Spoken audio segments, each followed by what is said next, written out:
Travis County attorney has announced plans to dismiss dozens of criminal trespass charges against pro-Palestine demonstrators arrested on the University of Texas South Lawn back in April. The university not happy with that decision.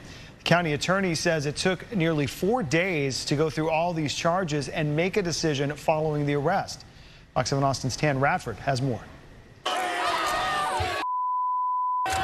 In April, law enforcement officers zip-tied and took dozens of pro-Palestine protesters to the Travis County Jail, where County Attorney Delia Garza says they went before a judge and were later released on bond, facing charges of criminal trespass. Our office received 79 cases for criminal trespass that were alleged to have occurred in relation to protests at UT campus.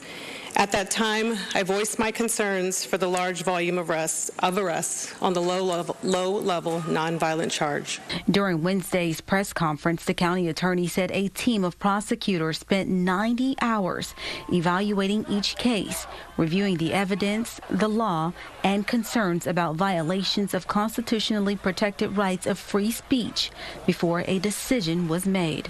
After examining and weighing all the evidence presented, we have determined that we cannot meet our legal burden to prove these 79 criminal trespass cases beyond a reasonable doubt, and they will be dismissed. I'm very relieved for all of the arrestees who did have their charges dropped. However, I think it's important for all of us arrestees to stand together for the folks whose charges weren't dropped today. UT Austin released a statement saying, in part, quote, "We respect the law and are deeply disappointed by the county attorney's actions," end quote.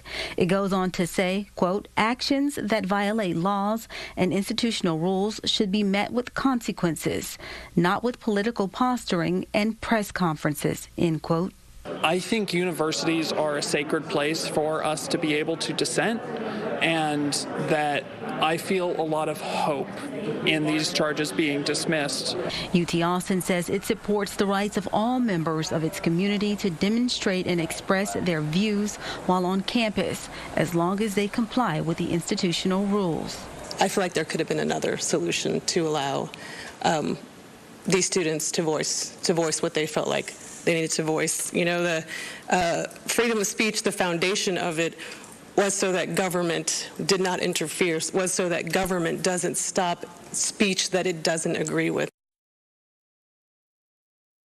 As Tan Radford reporting, the Austin office of the Texas chapter of the Council on American Islamic Relations also weighed in on the decision, saying it welcomed Travis County Attorney Delia Garza's decision to drop the charges of criminal trespass.